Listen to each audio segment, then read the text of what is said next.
Fala pessoal, sejam bem-vindos! Começando mais um vídeo recheado de informações importantíssimas. Mas antes, inscreva-se agora mesmo no canal, deixe o seu like e compartilhe esse vídeo com o máximo de pessoas. Assim você vai estar me ajudando demais. Giro na tela e notícias a seguir.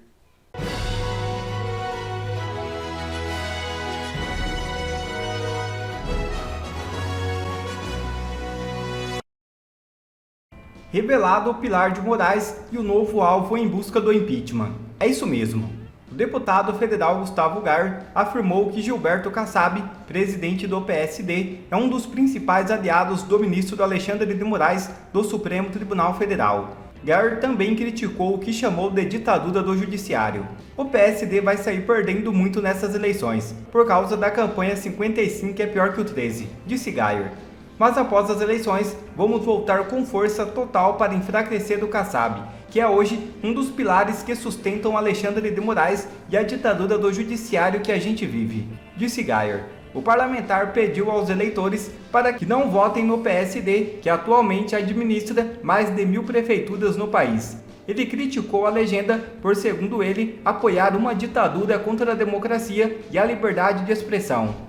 Gayer também apontou o PSD como um obstáculo para o avanço dos pedidos de impeachment contra Moraes no Senado, onde a sigla possui 15 senadores. O presidente da casa, Rodrigo Pacheco, é responsável por pautar os pedidos. Gayer também trouxe a informação na noite desta terça-feira sobre nova bomba no Congresso dos Estados Unidos contra Moraes. Assista.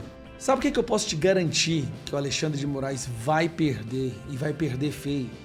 Fora do Brasil, a percepção majoritária é de que ele é um ditador e ele está destruindo a nossa democracia. Ele ainda tem uma influência junto com a imprensa militante do Brasil que apoiou tudo que ele fez e agora se vê, na sua grande parte, obrigado a continuar apoiando. Mas lá fora, no mundo que ainda existe um pouco de sensatez, de razoabilidade, ele é visto como um ditador. E aí vem mais um golpe contra Alexandre de Moraes por parte do Congresso americano. Recentemente nós tivemos um projeto de lei da Salazar, uma congressista, uma deputada federal americana, no qual ela fala em revogar, em anular, suspender os vistos para os ministros do STF que apoiaram a censura de cidadãos americanos. No caso, ela cita nominalmente Alexandre de Moraes como sendo um dos principais alvos para que ele não possa mais entrar nos Estados Unidos. Então seria uma situação tanto quanto embaraçosa o ministro do STF, que se diz o grande herói da democracia, ser barrado no maior país democrático do mundo por ser um ditador. Como se isso não fosse o bastante, um outro projeto de lei apresentado agora vai prejudicar não só Alexandre de Moraes, mas todas as instituições brasileiras ao reconhecer que o Brasil é um país que apoia a censura. Essa notícia saiu agora no Globo. Vamos lá, republicanos... Eu tirei o óculos para quê? Republicanos no Brasil apresentam PL que mira Alexandre de Moraes e cooperação com o Brasil. Aliados de Donald Trump também querem barrar repasses a entidades contra a desinformação que venham assessorar o TSE em casos de censura. E uma nova ofensiva de congressistas dos Estados Unidos contra o ministro do Supremo Tribunal Federal, Alexandre de Moraes, um grupo de deputados do país apresentou nesta terça-feira um projeto de lei que, caso aprovado, pode restringir a cooperação financeira e judicial entre órgãos americanos e instituições do Brasil e barrar financiamento a entidades voltadas para o combate à desinformação que venham a assessorar a justiça eleitoral brasileira. Bom, vocês têm que entender que o Brasil teve muita ajuda dos Estados Unidos nessas eleições de 2022, essas eleições que colocaram Lula na presidência. FBI, CIA, houve uma participação criminosa por parte de entidades americanas. Esse projeto de lei barra essa cooperação para ajudar na censura do Brasil. E não só isso, barra o envio de fundos também. O projeto foi liderado por um parlamentar do Partido Republicano Donald Trump, parceiro de Jair Bolsonaro, do país aliado Chris Smith, líder do Subcomitê de Direitos Humanos Globais no Comitê de Relações Exteriores da Câmara. O texto é coassinado pelos correligionários Jim Jordan, presidente do Comitê Judiciário equivalente à Comissão de Constituição e Justiça no Brasil, e Maria Elvira Salazar, que se tornou uma liderança das casas da direita brasileira no Congresso americano. O texto proíbe que os Estados Unidos acatem a solicitação de entidades estrangeiras por cooperação em medidas judiciais, caso o procurador-geral, equivalente ao ministro da Justiça do Brasil, constate que o pedido causará, facilitará ou promoverá a censura ao direito de liberdade de expressão previsto na primeira emenda da Constituição Americana. Inclusive solicitações que mirem plataformas digitais sediadas no país, que é o caso da Rede X. Então, nesse trecho, os deputados miram diretamente eventuais cooperações entre Brasil e Estados Unidos em decisões que envolvam a suspensão de perfis em redes sociais ou de plataformas inteiras. O que isso aqui quer dizer? Se o Brasil, o TRE, o TSE, decide suspender perfis, o STF, suspender perfis ou plataformas das redes sociais que são americanas, isso pode anular a cooperação, a coexistência judicial entre os dois países. Isso seria um ataque diplomático, vamos dizer assim. Não poderá ter envios de fundos mais, não poderá ter nenhuma cooperação judicial, não vai ter ministro do STF brasileiro viajando para participar das eleições americanas, não vai ter ninguém dos Estados Unidos vindo para o Brasil para participar das eleições brasileiras. É uma vergonha completa e absoluta, colocando o Brasil ali no mesmo nível de países ditaduras, como Venezuela, Cuba, Coreia do Norte e por aí vai. Então é um projeto de lei que já nasce forte, com deputados de grande nome dentro do Congresso americano, mas não só isso. A vida do Alexandre de Moraes, depois que o Donald Trump ganhar, e o Donald Trump vai ganhar, vai virar um verdadeiro inferno.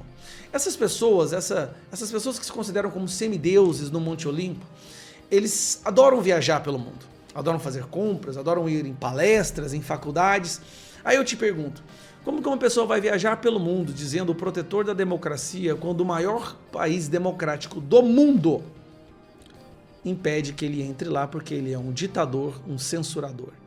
Vai ficar muito difícil ficar pagando para... Então assim, no Brasil ainda pode sustentar a imagem um pouco, mas no resto do mundo, isso para eles é muito importante, que eles estão muito mais preocupados com as opiniões dos americanos e dos europeus do que do povo brasileiro. Na verdade, eles nem consideram o povo brasileiro assim, lá essas coisas todas. Então vai ser muito ruim, mas muito ruim mesmo. Inclusive vai descredibilizar esses indivíduos que se acham acima da lei e da Constituição aqui no Brasil também. É um golpe, muito bem, o terreno está sendo preparado. E quando vier a culminação de tudo isso, gente, dos projetos, Donald Trump na presidência, os 2 projetos de lei no Congresso, quando vier a culminação de tudo isso, vai ser o momento mais vergonhoso na história da nossa Suprema Corte. Mas talvez isso seja necessário para a gente poder resgatar essa tão importante instituição para a nossa democracia. Um abraço. E avião de Lula pousa no México. O avião presidencial com Lula pousou em segurança no aeroporto da Cidade do México na noite desta terça-feira, após um problema técnico verificado no ar. A aeronave teve que dar voltas no ar por mais de 4 horas para poder aterrissar com um tanque de combustível mais leve. Segundo afirmou uma fonte do governo brasileiro, o problema técnico foi resolvido ainda no ar. 16 pessoas estavam a bordo do avião, entre autoridades, ministros e a tripulação. No aeroporto, Lula vai embarcar no avião reserva da presidência, que sempre viaja junto com o avião principal. A previsão é de que logo em seguida ele já embarque de volta para Brasília. O petista está sendo duramente criticado após contar mentiras para Bill Gates. Assista. O presidente Lula mentiu para o fundador da Microsoft, Bill Gates. No encontro com Bill Gates em Nova York, o petista afirmou ter tirado 24 milhões de brasileiros da fome em apenas 8 meses do seu governo em 2023. No evento, há uma semana, Lula recebeu um prêmio pelas políticas de combate à fome e à pobreza executadas durante seus 3 mandatos na presidência da República. Que em 2014, o Brasil foi considerado pela FAO um país que tinha acabado com a fome. Nós voltamos em 2023, encontramos 33 milhões de brasileiros em situação de fome. Em apenas 1 ano e 8 meses, nós já tiramos 24 milhões de pessoas em situação de pobreza. E até 2026, nós vamos definitivamente acabar com a fome. Bolsa Família, ele é o carro-símbolo. Além disso, nós estamos vivendo um bom momento na economia brasileira. Estamos crescendo além do que um especialista do mercado e estamos aproveitando o crescimento do produto interno bruto para aumentar o salário das pessoas que ganham menos. E isso tem feito com que haja uma frase que eu costumo utilizar no Brasil, no curso de economia que eu fiz no meu mundo dentro de uma fábrica. A minha teoria é o seguinte, é que muito dinheiro na mão de poucos significa pobreza, significa miséria, significa derrotista. Ao contrário, pouco dinheiro na mão de muitos significa... Bom, deixa eu trazer aqui alguns fatos. No vídeo, Lula cita que o Brasil saiu do chamado mapa da fome durante o seu segundo mandato, em 2014, conforme dados da Organização das Nações Unidas para Alimentação e Agricultura, que reincluiu o país neste mapa em 2019. Os dados, no entanto, são controversos e variam de acordo com a metodologia de cada pesquisa. Para a FAO, por exemplo, a insegurança alimentar grave atingia entre 2020 e 2022 aproximadamente 10% da população. O número corresponde a 21 milhões de brasileiros, enquanto que de 2021 a 2023 afetou aproximadamente 7% dos brasileiros, ou pouco mais de 14 milhões de cidadãos.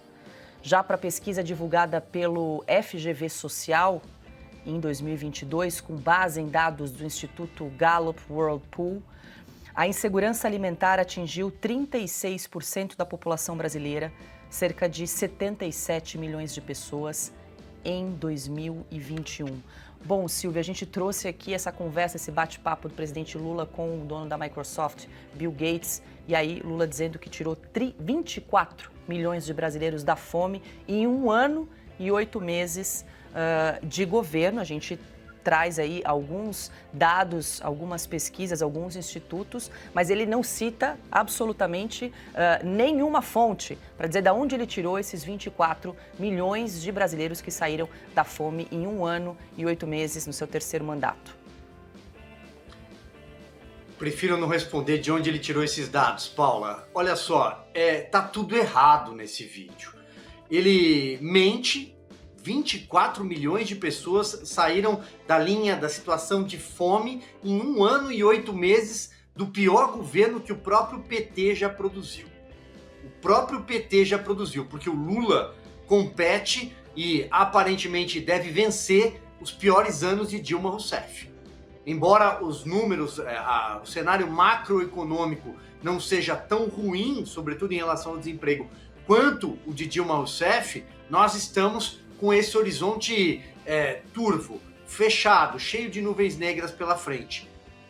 Outro ponto, ele diz que muito dinheiro na mão de poucos, olhando no olho do Bill Gates, um dos maiores bilionários do planeta, e o Bill Gates reage como quem não está entendendo absolutamente nada, como nem ele acredita naquela bravataria, naquele papo de boteco, é sempre um papo de boteco. Agora há pouco nós exibimos uma fala dele sobre o conflito, sobre a guerra que está acontecendo do outro lado do planeta, que ele quis se meter sem ser chamado, colocou o Brasil no pior lado da história.